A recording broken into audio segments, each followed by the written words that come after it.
Super commando ध्रुव, अब तुम police को यह बताने की तैयारी कर लो कि ड्रेजलर का खून तुमने क्यों किया।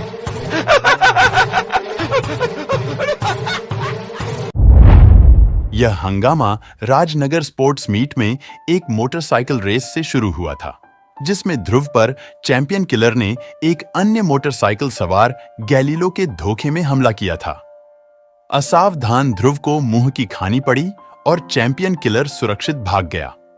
चैंपियन किलर का अगला हमला तैराक जेरी पर हुआ और ध्रुव की लाख सतर्कता के बावजूद चैंपियन किलर जेरी को अपंग बना गया। नताशा की खोजबीन से पता लगा कि चैंपियन किलर कारा नाम का एक व्यक्ति हो सकता है, जो गैलीलो और जेरी के साथ साथ बॉक्सर ड्रेजलर और फुटबॉल खिलाड़ी सारा दोना का भी मैनेजर रह चुका था। ये सभी खिलाड़ी जर्मनी के थे। इस बीच सारा दोना पर भी चैंपियन किलर का हमला हुआ, लेकिन ध्रुव ने सारा दोना को बचा लिया। भागते हुए चैंपियन किलर का ध्रुव और नताशा ने पीछा किया, परंतु ध्रुव को एक बार फिर हार का सामना करना पड़ा और चैंपियन किलर नताशा को बंधक बनाकर ले गया। सारा दोना पर हुए हमले के बाद गैलीलो, सारा दोना और ड्रेजलर ने जर्मनी वापस जाकर चैंपियन किलर से हिसाब बराबर करने का फैसला किया। उधर नताशा को बचाने गया ध्रुव चैंपियन किलर के जाल में फंस गया और चैंपियन किलर ने ध्रुव को सैकड़ों फीट ऊपर से नीचे गिरा दिया। अब मुझे इसकी दर्दनाक मौत का तमाशा देखने को मिलेगा। लेकिन अब तक कमांडो पीटर और करीम घटनास्थल तक आ पहुंचे थे। करीम देखो। देख रहा हूं पार्टनर, पर घबराओ मत, मैं अपने कैप्टन का बाल भी बांका नहीं होने दूंगा। करीम का पैर एक्सीलेटर पर पूरे वजन के साथ दब गया और जीप गोली की सी रफ्तार से ध्रुव और जमीन के बीच में आ गई। यह क्या? यह जीप कहां से आ गई? और ऊपर नताशा को थामने वाली पतली रस्सी ने भी दम तोड़ दिया। ओह, बचाओ, मैं नीचे गिर रही हूँ। अब मैं तुझे गिरने नहीं दूंगा लड़की, क्योंकि अब तू ही मेरी यहाँ से सुरक्षित बाहर जाने की गारंटी है। तुम्हारी किस्मत वाकई बहुत तेज है सुपर कमांडो ध्रुव, और मेरी बहुत खराब कि तुम जिंदा बच गए। मैं जानता हूँ कि अब तुम मेरा पीछा दुनिया के आखिरी छोर तक नहीं छोड़ोगे, इसीलिए मैं इस लड़की को अपने साथ ले जा रहा हूँ, और इस बार अगर तुमने मेरा रास्ता रोका तो मैं इसका हाल भी जेरी जैसा कर दूंगा। हेलीकॉप्टर के पर घूमने शुरू हो गए। वह नताशा के साथ भाग रहा है ध्रुव। मैं अभी पुलिस को... नहीं पीटर, पुलिस ने अगर जोर जबरदस्ती करने की कोशिश की तो नताशा को नुकसान पहुंच सकता है। अभी इसको जाने दो, लेकिन मुझसे बचकर यह जाएगा कहां? इसको तो मैं पाताल से भी ढूंढ निकालूंगा। अब हमको यह कैसे पता चलेगा कि चैंपियन किलर नताशा को कहां ले गया है? चैंपियन किलर के जीवन का एक ही मकसद है, गैलीलो, ड्रेजलर और सारा दोना से बदला लेना। ये तीनों जहां भी जाएंगे चैंपियन किलर वहां पर जरूर आएगा। इसीलिए अब हमारे लिए इन तीनों पर नजर रखनी बहुत जरूरी है। लेकिन वे तीनों तो आज सुबह ही चले गए ध्रुव। चले गए? पर कहां? वे लोग आज सुबह अपने प्राइवेट प्लेन में जर्मनी के बॉन शहर के लिए रवाना हो गए। एकाएक जाने का कोई कारण उन लोगों ने नहीं बताया। और हाँ, याद आया, तैराक जेरी भी उनके साथ ही था, स्ट्रेचर पर। बॉन शेल स्पोर्ट्स इंस्टीट्यूट भी तो बॉन शहर के पास ही स्थित है, जहां से प्रशिक्षण पाकर ये चारों सामान्य खिलाड़ी विश्व चैंपियन बन गए। यू आर राइट रेणु, ये संयोग नहीं हो सकता। शेल स्पोर्ट्स इंस्टीट्यूट का इस पूरे घटनाक्रम से गहरा संबंध है। मुझे पूरा यकीन है कि हमारे सारे सवालों के जवाब वहीं पर हैं, और नताशा भी। ध्रुव का ख्याल एकदम सही था, क्योंकि उसी वक्त बॉन शहर की ओर बढ़ते एक प्लेन में... तू घबरा मत जेरी, हम तेरा बदला जरूर लेंगे। जब गीदड़ की मौत आती है तो वह जंगल से भागकर शहर आता है। हमारा दुश्मन अगर जेल से भागा है तो सिर्फ हमारे हाथों से मरने के लिए। लेकिन होनी ने इस बदले की लड़ाई में एक नया पात्र जोड़ दिया था, और इस वक्त वह भी स्टार की शक्ल वाले अपने प्राइवेट प्लेन में बॉन शहर की तरफ बढ़ रहा था। अगले दिन बॉन शहर के बाहर स्थित शेल स्पोर्ट्स इंस्टीट्यूट में एक अनपेक्षित मेहमान आया। जाइए मिस्टर ध्रुव, डायरेक्टर साहब आपका इंतजार कर रहे हैं। और थोड़ी देर में ही ध्रुव डायरेक्टर साहब को पूरी कहानी सुना चुका था। और फिर मैं भी बॉन आ गया। कहानी तो दिलचस्प है, लेकिन इसमें मैं तुम्हारी क्या मदद कर सकता हूँ? जिन खिलाड़ियों पर हमले हुए हैं वे सभी आपके ही इंस्टीट्यूट के हैं, और चैंपियन किलर का कहना है कि वे सभी धोखे से चैंपियन बने हैं। मैं आपसे सिर्फ इतना जानना चाहता हूँ कि इस धोखे का क्या मतलब हो सकता है। डायरेक्टर एक सेकंड में आग बबूला हो उठा क्या तुम ये कहना चाहते हो कि हमारे इंस्टीट्यूट में खिलाड़ी बनाने के लिए गैर कानूनी तरीके अपनाए जाते हैं? देखिए, मैं तो सिर्फ ऐसी बात कहने की तुम्हारी हिम्मत कैसे हुई? Get out! जा रहा हूं। जाते जाते मुझे सिर्फ इतना बता दीजिए कि कारा मुझे कहां पर मिलेगा। कारा? कौन कारा? I said get out. और अगर दोबारा कभी आसपास भी नजर आए तो जिंदा नहीं बचोगे। डायरेक्टर के कमरे से बाहर निकलते समय ध्रुव काफी हद तक संतुष्ट था। डायरेक्टर की हड़बड़ाहट ने मेरे इस शक को तो पक्का कर दिया है कि यहां पर कुछ गैर कानूनी। ये रसायनों की महक कहां से आ रही है? ठीक वैसी ही जैसी किसी प्रयोगशाला से आती है। रसायनों की गंध का स्रोत ढूंढने में ध्रुव को जरा सी भी परेशानी नहीं हुई, क्योंकि सामने सिर्फ एक दरवाजा था और उसके अंदर से निकलकर जा रहा व्यक्ति साफ तौर पर वैज्ञानिक लग रहा था। दरवाजा लॉक था, लेकिन ध्रुव के लिए किसी भी ताले को खोल लेना कुछ ही सेकंडों का काम था। अंदर से कोई आवाज नहीं आ रही है। लगता है कि अंदर कोई नहीं है। मेरे लिए अच्छा ही है। और दरवाजे के पीछे जो कुछ भी था उसका अंदाज ध्रुव पहले ही लगा चुका था। वाह, ये तो कोई बड़ी जबरदस्त प्रयोगशाला लगती है और इसमें एक कोल्ड स्टोरेज भी बना है। पर यहां पर काम क्या होता है? एक खेल संस्थान में प्रयोगशाला का क्या काम? पर इतना पक्का है कि इस गुप्त प्रयोगशाला में जो कुछ भी होता है वह अवश्य ही गैर कानूनी है, वरना इतना छुपाने। इस प्रयोगशाला में बिना इजाजत घुसना भी गैर कानूनी है, मिस्टर ध्रुव। पहला शब्द सुनते ही ध्रुव घूम चुका था और वाक्य खत्म होते होते ध्रुव सारी स्थिति समझ चुका था। और यहाँ घुसने वाले हर चोर के लिए एक ही आदेश है, देखते ही गोली मार देने के आदेश। ये तो वही वैज्ञानिक है और इसकी तो उंगली भी ट्रिगर पर दब रही है। ये तो सचमुच मुझ पर गोली चलाने जा रहा है। वैज्ञानिक को ध्रुव की फुर्ती का अंदाज नहीं था। ध्रुव का हाथ कब घूमा यह वैज्ञानिक को नहीं दिखा और न ही वह अपने हाथ पर गिरने वाले तेज एसिड से अपने आप को बचा पाया। एक चीख के साथ पिस्तौल वैज्ञानिक के हाथ से छूटकर दूर जा गिरी और जब उसका चीखना बंद हुआ तो उसने अपने आप को ध्रुव की गिरफ्त में पाया। बोल, यहां पर क्या होता है? बोल। मुझे नहीं मालूम, मैंने तो अभी कुछ महीने पहले से ही यहाँ नौकरी करना शुरू किया है। ध्रुव के पास सच्चाई उगलवाने के लिए ज्यादा वक्त नहीं था। अगले ही पल ध्रुव ने एक एसिड की बोतल वैज्ञानिक के मुंह में घुसेड़ दी। अगर मैंने इस बोतल को जरा सा भी टेढ़ा कर दिया तो तुम्हारी आंतें गलकर तुम्हारे खून में मिल जाएंगी। करके दिखाऊं? बताता हूं। इसे निकालो। यहाँ पर मैं रिसर्च करता हूं, ऐसे स्टेरॉइड बनाने के लिए जो किसी भी ड्रग टेस्ट में पकड़े न जा सके, पर अब तक ऐसे स्टेरॉइड मैं नहीं बना पाया हूं। स्टेरॉइड यानी वे दवाइयां जिनका प्रयोग खिलाड़ी अपनी ताकत बढ़ाने के लिए करते हैं, पर यह तरीका तो गैर कानूनी है। तभी अभी कौन चीखा था वॉल्ट? ये तो डायरेक्टर की आवाज है और वह इधर ही आ रहा है। अब यहाँ रुकना बेकार है। यहाँ से मुझे जो जानकारी मिल सकती थी वह मिल चुकी है। माय गॉड, यह तो वही छोकरा ध्रुव है। लेकिन जब तक कोई बाहर झांक पाता ध्रुव सुरक्षित छत पर पहुंच चुका था। कहाँ गया वह लड़का? मालूम नहीं सर, नीचे तो कहीं कोई नजर नहीं आ रहा है। तो क्या उसको पर लग गए मूर्ख? ठीक से देखो, वह सिर्फ तुम्हारी मूर्खता से इस लेबोरेटरी तक पहुंच गया। तुमने जरूर ताला खुला छोड़। सर वो देखिए नीचे। अरे ये तीनों इस वक्त यहाँ पर?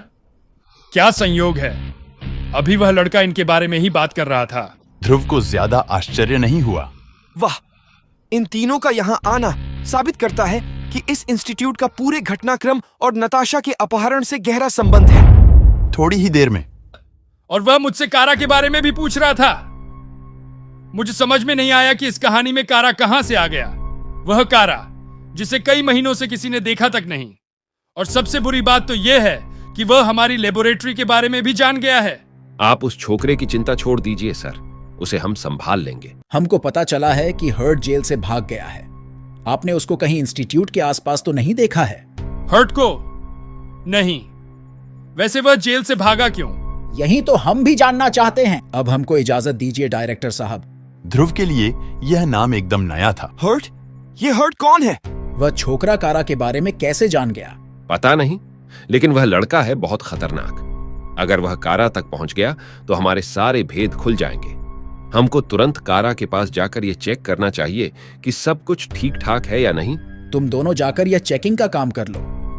मेरा कल एक मुकाबला है, उसके लिए मुझे जिम्नेजियम जाकर प्रैक्टिस करनी है। ओके डेजलर, आओ गैलीलो, हम चलें। Very good. अब ये दोनों कारा के पास जा रहे हैं। अब कुछ एक्शन शुरू होगा। मैं भी खाली बैठा बैठा बोर हो रहा था। कुछ ही देर बाद गैलीलो और सारा दोना को लेकर एक कार शहर के बाहर एक सुनसान रास्ते पर बढ़ रही थी और इंस्टीट्यूट के एक साउंड प्रूफ एक्सरसाइज चेंबर में। अगर एक दिन में प्रैक्टिस न करूं तो पूरा बदन अकड़ने लगता है। तुम्हारा बदन तो अब अकड़ेगा चैंपियन ड्रेजलर। मुझे पता था कि तुम जेल से भाग चुके हो, लेकिन जेल से भागकर तुमने अपनी जिंदगी की सबसे बड़ी गलती की है, चैंपियन किलर। क्योंकि जब तक तुम जेल के अंदर थे तब तक तुम मेरे हाथों से बचे हुए थे। अब मैं तुमको जिंदा नहीं छोड़ूंगा। पर तुम यहां से जिंदा वापस जरूर जाओगे बॉक्सर, लेकिन अपने पैरों पर चलकर नहीं, बल्कि स्ट्रेचर पर। चैंपियन किलर के एक ही धमाकेदार वॉर से बॉक्सिंग सैक फट गया और उसमें से निकलती जहरीली गैस ने ड्रेजलर को चारों तरफ से घेर लिया। जब धुआं छटा तो ड्रेजलर का अकड़ा हुआ शरीर जमीन पर गिरा हुआ था और कहीं दूर देख गैलीलो, हमारे मैनेजर साहब कितनी आराम से जिंदगी बिता रहे हैं। हमसे आंखें दिखाने का यही अंजाम होता है। कारा, तू हमको ब्लैकमेल करने चला था, हमारा राज खोलने चला था। अब जिंदगी भर तू इसी दड़बे में सड़ेगा कारा। यह क्या? यानी कारा चैंपियन किलर नहीं है, बल्कि इन लोगों ने इसको किसी और कारण से बंदी बनाकर रखा हुआ है। चलो गैलीलो, हमारा कैदी और हमारा राज दोनों ही सुरक्षित हैं। यहां तक कभी कोई पहुंच नहीं सकता, ध्रुव भी नहीं। चलो ड्रेजलर को ये खुशखबरी दे आए। वर्ल्ड हैवीवेट बॉक्सिंग चैंपियन ड्रेजलर आज चैंपियन किलर के कदमों में पड़ा है। लेकिन चैंपियन किलर की यह खुशी सिर्फ पल भर की ही थी, क्योंकि अगले ही पल ये क्या?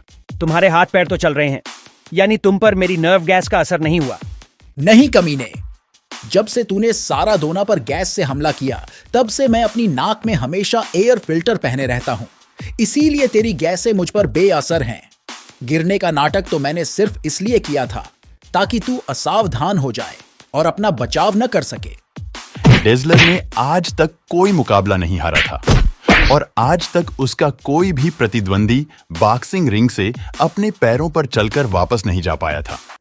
इसमें कोई शक नहीं था कि चैंपियन किलर मुसीबत में था। दूसरी तरफ कारा कई महीनों से इस वीराने में कैद था और उसने किसी चमत्कार की उम्मीद छोड़ दी थी। आज भी उसको अपनी आंखों पर यकीन नहीं हो रहा था। घबराओ मत कारा, मैं अभी तुम्हारे बंधनों के ताले खोल देता हूँ। तो तुम कौन हो? धीरज रखो कारा, अभी 5 मिनट में तुम सब समझ जाओगे। लेकिन ध्रुव यह नहीं जानता था कि दरवाजा टूटते ही एक इलेक्ट्रॉनिक यंत्र कहीं सिग्नल भेजने लगा है। यह आवाज कैसी है सारा दोना? इसका मतलब है कि किसी ने कारा के कमरे का दरवाजा खोला है। हमको तुरंत वापस जाना होगा। और 5 मिनट बाद ओह, तो यह चक्कर है। हाँ, पहले मेरा ख्याल था कि तुम ही चैंपियन किलर हो, लेकिन मेरा यह ख्याल गलत निकला। तुमने मुझे इस कैद से आजाद किया है ध्रुव, इसीलिए मैं तुमको बताता हूं कि चैंपियन किलर कौन है और वह क्या चाहता है। मैं शेल स्पोर्ट्स इंस्टीट्यूट में एक प्रशिक्षक था। इस इंस्टीट्यूट में एक ऐसा विभाग भी है जिसका काम ऐसी दवाइयां विकसित करना है जो खिलाड़ियों में कृत्रिम शक्ति पैदा कर दें। इस विभाग का हेड मेरा गहरा दोस्त वैज्ञानिक श्मिट था। एक दिन वह खुशी से कूदता मेरे पास आया। कारा! कारा! मैंने एक ऐसी ड्रग बनाई है जो एक सामान्य खिलाड़ी को भी विश्व चैंपियन बना सकती है। वह कैसे श्मिट? देखो, हर खिलाड़ी के खेलने की क्षमता को उसके मस्तिष्क का एक खास भाग कंट्रोल करता है। यह ड्रग खिलाड़ी के मस्तिष्क के उस भाग को इतना विकसित कर देगी कि वह खिलाड़ी अपने खेल का विश्व चैंपियन बन जाएगा। पर यह तरीका तो गैर कानूनी है। गैर कानूनी तो तब होगा जब खिलाड़ी को किसी ड्रग टेस्ट में पकड़ा जा सके। इस दवाई को किसी भी ड्रग टेस्ट से पकड़ा नहीं जा सकता। मैं आज रात इसका फाइनल सैंपल बनाकर कल डायरेक्टर साहब के पास ले जाऊंगा। मुझे उस वक्त यह पता नहीं था कि जेरी, सारादोना, ड्रेजलर और गैलीलो खिड़की के बाहर खड़े ये बातें सुन रहे हैं।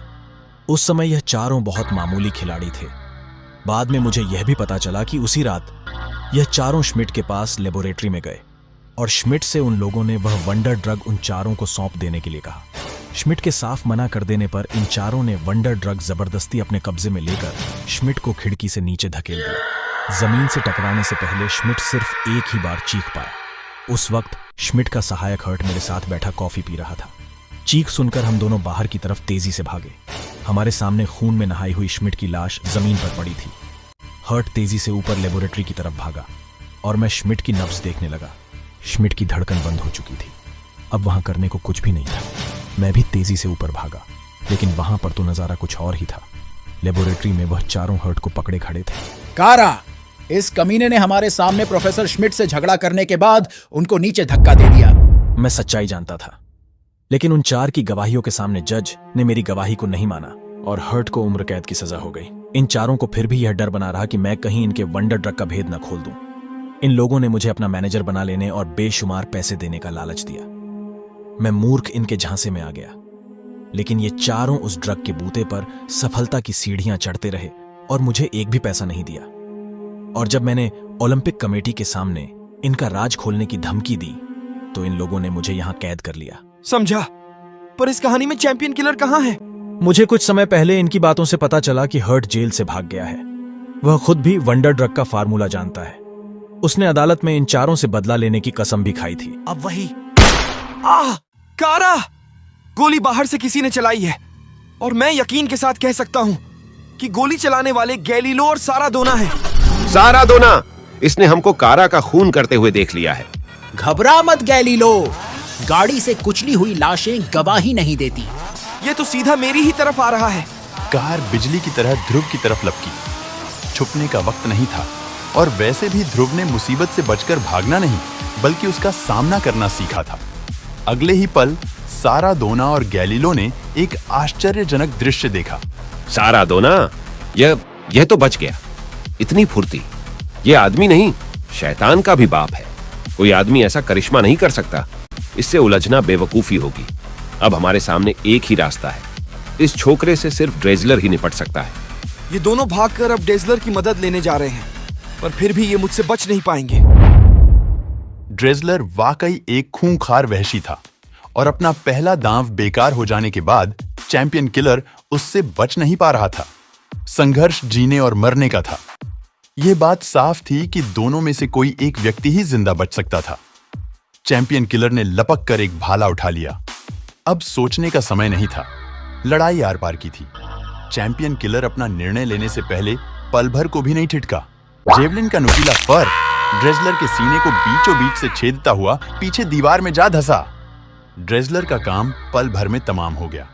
अगले कई मिनटों तक चैम्बर में मरघट सी खामोशी छाई रही, और इस खामोशी को तोड़ने वाली गैलीलो और सारादोना की घुटी घुटी चीखें थीं। लेकिन वे दोनों पूरे तरीके से चीख भी नहीं सके, क्योंकि चीख के बीच में ही उनको महसूस हुआ कि एकाएक फर्श छत की जगह पर आ गया है, और छत फर्श के स्थान पर, और अगले ही पल एक भीषण अट्टहास ने उनके भय को कई गुना बढ़ा दिया। हर्ट, हमको माफ कर दो हर्ट। हर्ट मर चुका है। कमीनो, अब मैं हर्ट नहीं, चैंपियन किलर बन गया हूं। तुम जैसे चैंपियनों के खून का प्यासा। हमको मारना नहीं, मारना नहीं। तुम दोनों को तो मैं ऐसे भी नहीं मारूंगा। तुम दोनों को तो मैं तब तक यातनाएं दूंगा जब तक कि तुम लोग ये कबूल ना कर लो कि ड्रेजलर की हत्या तुम दोनों ने की है, ताकि तुम भी ये जान लो कि हत्या के झूठे आरोप के कारण जेल में सड़ना कैसा लगता है। अब तुम लोग या तो जेल में सड़ोगे या मेरे हाथों से मरकर नर्क में। जो चाहो चुन लो। चुनने का काम तो अब तुमको करना है, हर्ट उर्फ चैंपियन किलर। ध्रुव, तुम यहां कैसे पहुंच गए? फालतू की बातों का मेरे पास वक्त नहीं है। अब तुम शांतिपूर्वक आत्मसमर्पण करके मेरे साथ चलते हो, या फिर मुझे जोर जबरदस्ती करने के लिए मजबूर करोगे? मैं जानता था कि तुम मेरा पीछा दुनिया के अंत तक भी नहीं छोड़ोगे, इसीलिए ट्रंप का इक्का मैं अपने साथ लेता आया था। तुम्हारी चहेती नताशा। अगर तुमने मुझे रोकने की कोशिश की तो इस बटन को हल्का सा दबाते ही दूर कहीं पर तुम्हारी नताशा के चिथड़े उड़ जाएंगे। ओह, ये कैसी दुविधा है। नताशा की जान के बदले में इन दोनों की जान। लेकिन चैंपियन किलर अपना वादा पूरा करेगा, इसमें मुझे शक है। इसीलिए चैंपियन किलर से मुझे हिसाब अभी बराबर करना होगा। चैंपियन किलर को ध्रुव से इस हरकत की उम्मीद नहीं थी। वैसे भी उसके दोनों हाथ भरे हुए थे, जिनको ध्रुव ने तुरंत खाली करा दिया। रिमोट कंट्रोल हवा में उड़कर दूर जा गिरा, और साथ ही रस्सी भी उसके हाथ से छूट गई। हवा में कई मीटर ऊपर टंगे गैलीलो और सारादोना तेजी से नीचे गिरने लगे, और गिरने का नतीजा क्या होगा यह ध्रुव अच्छी तरह से जानता था। वह तेजी से रस्सी के दूसरे छोर की तरफ लपका और एक झटके के साथ सारादोना और गैलीलो हवा में ही रुक गए। चैंपियन किलर अब तक संभल चुका था। इसके अंदर तो जबरदस्त ताकत है। पहले ही वार से मेरा सिर घूमने लगा है, लेकिन इसका मुकाबला करने के लिए मुझे रस्सी को छोड़ना पड़ेगा, और मैं रस्सी को तब तक नहीं छोड़ सकता जब तक मैं इसको कहीं पर बांध न दूं। अब सारादोना और गैलीलो सुरक्षित थे और ध्रुव चैंपियन किलर का सामना करने के लिए आजाद था। ये अपने बाएं हाथ का इस्तेमाल नहीं कर पा रहा है। लगता है कि इसको इस हाथ में कहीं से चोट लग गई है। चाहे जो भी कारण हो, इस बात से मुझे ही फायदा है। लेकिन चैंपियन किलर के पास एक और खतरनाक हथियार था, उसके स्पाइक शूज, और ध्रुव के पास इस हथियार का कार्ड नहीं था। अब बचाव का सबसे अच्छा तरीका जवाबी हमला था। चैंपियन किलर को फिर संभलने का मौका नहीं मिला, लेकिन वंडर ड्रग के असर में होने से चैंपियन किलर की ताकत ध्रुव की ताकत से कई गुना ज्यादा थी, और ध्रुव इतनी देर तक लड़ने से थोड़ी थकान भी महसूस कर रहा था। इसीलिए इस लड़ाई में चैंपियन किलर की जीत की संभावनाएं बढ़ती जा रही थी। हवा में उड़ता ध्रुव का शरीर वजनों को रखने वाली रैक से टकराया और सैकड़ों किलो भारी वजन ध्रुव के शरीर पर बारिश की बूंदों की तरह गिरने लगे। ध्रुव का शरीर इस जबरदस्त बोझ के नीचे दबता चला गया और वजनों ने ध्रुव के शरीर को जमीन के साथ चिपका दिया।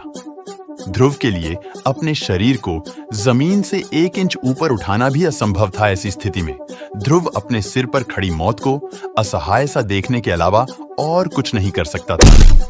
बूट की एक तेज ठोकर से ध्रुव का दिमाग बेहोशी के अंधकार में डूबता चला गया, और न जाने कितनी देर बाद जब ध्रुव को होश आना शुरू हुआ, तब तक कमरे का दृश्य बदल चुका था। इसका नाम ध्रुव है, यह आपको कैसे पता चला? इसने मुझे खुद बताया था। होश में आने की बधाई हो मिस्टर ध्रुव। पुलिस आपके होश में आने का बेसब्री से इंतजार कर रही है। दरअसल पुलिस को यह जानने की बहुत जल्दी है कि तुमने ड्रेजलर की हत्या क्यों की, और गैलीलो और सारादोना कहाँ हैं? ड्रेजलर की हत्या मैंने नहीं, चैंपियन किलर हर्ट ने की है, और गैलीलो और सारादोना को भी वही ले गया है। झूठ बोल रहे हो तुम। इस इंस्टीट्यूट के अंदर तुम्हारे अलावा और कोई बाहरी व्यक्ति नहीं आया, और हर्ट तो आसपास नजर तक नहीं आया। तो इसका मतलब है कि वह अब तक इंस्टीट्यूट के अंदर ही है। मुझे उसे ढूंढने जाने दो, वरना बहुत देर हो जाएगी। सॉरी मिस्टर ध्रुव, यहाँ के हालात देखते हुए हम आपको छोड़ नहीं सकते। मेरे पास बहस करने का समय नहीं है। अगर तुम मुझे नहीं छोड़ोगे तो मुझे अपनी राह खुद बनानी होगी। इसे पकड़ो, भागने मत। तो इसीलिए चैंपियन किलर ने मुझे जिंदा छोड़ दिया, ताकि ड्रेजलर की हत्या का आरोप मुझ पर लगे और इस बीच वह आराम से अपना काम कर सके। लेकिन अब वह मुझसे बच नहीं सकेगा, क्योंकि अब मुझे पता है कि उस तक कैसे पहुंचा जा सकता है। ऊपर लेबोरेटरी में वॉल्ट हमेशा की तरह व्यस्त था, लेकिन आज उसकी व्यस्तता में बाधा पड़ने वाली थी। तो तुम फिर यहाँ पर? हाँ वॉल्ट, लगता है कि तुम अभी कहीं से दौड़कर आ रहे हो। दौड़कर? मैं एक वैज्ञानिक हूं मिस्टर ध्रुव, रेसर नहीं। तो फिर तुमने ये स्पाइक शूज क्यों पहने हैं वॉल्ट? या फिर मैं तुमको हर्ट कहूं, चैंपियन किलर हर्ट? अब जब तुम मेरे बारे में जान ही गए हो तो छुपने का कोई तुक नहीं है। लेकिन तुमने मेरा यह राज जाना कैसे? दवाइयों और गैसों के विषय में तुम्हारी गहरी जानकारी यह बताने को काफी थी कि तुम एक वैज्ञानिक हो, और गैलीलो और सारादोना को इंस्टीट्यूट से बाहर नहीं ले जाना साफ बताता था कि तुम इसी संस्था में काम करते हो, और मुझसे लड़ाई के समय तुम्हारे बाएं हाथ का ज्यादा इस्तेमाल न कर पाना। मुझे बता गया कि तुम वही वैज्ञानिक हो जिसके दाएं हाथ पर मैंने एसिड डाला था। तू मेरे बारे में वह सब कुछ जान गया है जो तेरी जिंदगी के लिए घातक हो सकता है। मैं यहाँ पर तुमको यह सब सिर्फ इसलिए बताने आया हूँ ताकि तुम शांतिपूर्वक अपने गुनाह कबूल कर लो, और नताशा के साथ साथ गैलीलो और सारादोना को मेरे हवाले कर दो। असंभव। अब वे तीनों तो मेरे हाथ से ही मरेंगे ध्रुव, और इसकी शुरुआत तुमसे होगी। मैंने इस इंस्टीट्यूट में वॉल्ट का रूप धरकर सिर्फ इसलिए नौकरी की थी ताकि यहां से मैं उन चारों की हरकतों पर नजर रख सकूं, और तुम चाहते हो कि बगैर उन चारों का खात्मा किए मैं आत्मसमर्पण कर दूं। ऐसा कभी नहीं होगा। इतनी लंबी छलांग देखकर भी यकीन नहीं होता। लेकिन इस बार ध्रुव इस खेल को ज्यादा देर खेलने के मूड में नहीं था, और चैंपियन किलर की ताकत से निपटने के लिए उसका आत्मविश्वास ही बहुत था। अब बोल, नताशा, गैलीलो और सारादोना को तूने कहां पर रखा है? वे तीनों इसी इंस्टीट्यूट के अंदर ही हैं। ये तो मैं जानता हूँ, लेकिन वे कहां पर है ये तो मुझे तू ही बताएगा। यह तो तुम मुझसे मरते दम तक नहीं जान पाओगे, और मुझे मारना तुम्हारे बस की बात नहीं है चैंपियन, क्योंकि चैंपियन किलर कुश्ती का भी चैंपियन है। ऐसे तो ये कुछ नहीं बताएगा। इसको चित्त करने के लिए अब मुझे इस पर एक आखिरी दांव का इस्तेमाल करना पड़ेगा, अपने दिमागी दांव का। लेकिन चैंपियन किलर ने ध्रुव को वह दांव चलाने का मौका नहीं दिया। एक के बाद एक हथौड़े जैसे वार ध्रुव के शरीर पर पड़ते रहे और आखिरकार ध्रुव के पैरों ने उसका साथ छोड़ दिया। बेहोश हो गया। आज मेरे सारे दुश्मन एक साथ ही खत्म होंगे। अब तू यह भी जान पाएगा कि बाकी तीनों को मैंने कहां रखा है। वे सब यहां पर हैं, इस कोल्ड स्टोरेज में, और यहीं पर तुम सबकी कब्र एक साथ बनेगी। अब मैं इस कोल्ड स्टोरेज को इतना ठंडा कर दूंगा कि इन सब के जिस्म मरने से पहले ही अकड़ जाएंगे। थर्मामीटर का पारा तेजी से नीचे गिरने लगा और शून्य से भी नीचे उतरकर -50 पर आकर थम गया। आज मेरे सारे काम खत्म हो गए। मेरे सभी दुश्मन एक साथ ठिकाने लग गए। अब थोड़ी देर में जब पुलिस यहां पर आएगी तो उनको 4 अकड़ी हुई लाशें मिलेंगी, और मैं तब तक अपने हेलीकॉप्टर में बहुत दूर जा चुका हूंगा। मुझे तुम्हारे हवाई किलों को तोड़ते हुए बड़ा दुख हो रहा है। तुम्हारा कोल्ड स्टोरेज काम नहीं कर रहा है। मैंने उसका फ्यूज निकाल लिया है। तुम बाहर कैसे निकल? ऐसे तालों को खोलना मेरे लिए बाएं हाथ का काम है। यानी तुम बेहोश नहीं हुए थे? बेहोश होने का तो मैंने सिर्फ नाटक किया था, क्योंकि मैं जानता था कि बेहोश होने पर तुम मुझको भी वहीं लेकर जाओगे जहां पर तुमने बाकी तीनों को रखा है। यही मेरा आखिरी दांव था, और इस दांव से तुम पटखनी खा गए। ये सचमुच तेरा आखिरी दांव था छोकरे, क्योंकि इसके बाद तू कभी कोई दांव नहीं चल पाएगा। क्रोध से कांप रहा चैंपियन किलर ध्रुव की तरफ लपका, लेकिन अब ध्रुव का दूसरा ही रूप चैंपियन किलर के सामने था। परंतु चैंपियन किलर के लिए भी परिस्थिति अब जीने और मरने की थी, और इस वक्त उसकी हालत आदमखोर चोट खाए घायल शेर की तरह थी। ये तो मुझे जान से खत्म कर देना चाहता है, और अगर मुझे जल्दी ही इसे रोकने का रास्ता न मिला तो यह अपने मकसद में कामयाब भी हो जाएगा। कोई रास्ता मिलने तक मुझे ऐसे ही इसका मुकाबला करते रहना पड़ेगा। लेकिन ध्रुव को अनजाने में ही चैंपियन किलर को रोकने का रास्ता मिल चुका था। हवा में उड़ता हुआ चैंपियन किलर का शरीर पीछे रखे एक मोटे कांच के जार से जा टकराया, और एक छन्नाक की आवाज के साथ गैस के गहरे बादलों ने चैंपियन किलर को लपेट में ले लिया। यह क्या? ये तो उसी तरह की नर्व गैस लगती है जिसका प्रयोग चैंपियन किलर ने सारादोना पर किया था। यानी इस गैस को यह यहीं पर बनाता भी था। मास्क होने के बावजूद भी चैंपियन किलर नर्व गैस के गहरे बादलों के असर से बच नहीं पाया, और वह लड़खड़ाकर नीचे गिर पड़ा। चैंपियन किलर जिस हथियार से दूसरों को खत्म करना चाहता था, उसने आज उसी को अपंग बना दिया था। खेल खत्म हो गया था, और फिर बाद में सारादोना और गैलीलो ने कारा का कत्ल करना कबूल कर लिया है मिस्टर ध्रुव, और यह भी साफ हो गया है कि ड्रेजलर का कत्ल हर्ट नहीं किया है, और आपकी सारी रिपोर्ट हमको इंटरपोल से मिल चुकी है। हमको अपने पहले के बर्ताव के लिए खेद है। मुझे भी अपने किए पर खेद है। मैं आज से ही अपने इंस्टीट्यूट की लेबोरेटरी बंद कर दे रहा हूँ। गलत तरीके अपनाने का क्या अंजाम होता है ये मैं देख चुका हूँ। मुझे खुशी है कि आपकी आंखें खुल गई डायरेक्टर साहब। खेलों को प्रतिद्वंद्विता की भावना से नहीं, बल्कि खेल भावना से खेलना चाहिए। और फिर स्टार प्लेन भारत की धरती की तरफ वापस चल दिया, लेकिन इस बार उसमें ध्रुव के साथ साथ नताशा भी थी। दोस्तों, कैसे हैं आप लोग? ये कहानी आपको कैसी लगी कमेंट्स में जरूर बताएं। वीडियो को लाइक करें और चैनल को सब्सक्राइब करें। साथ ही बेल आइकन भी प्रेस कर ले ताकि आने वाले वीडियो का नोटिफिकेशन आपको मिलता रहे।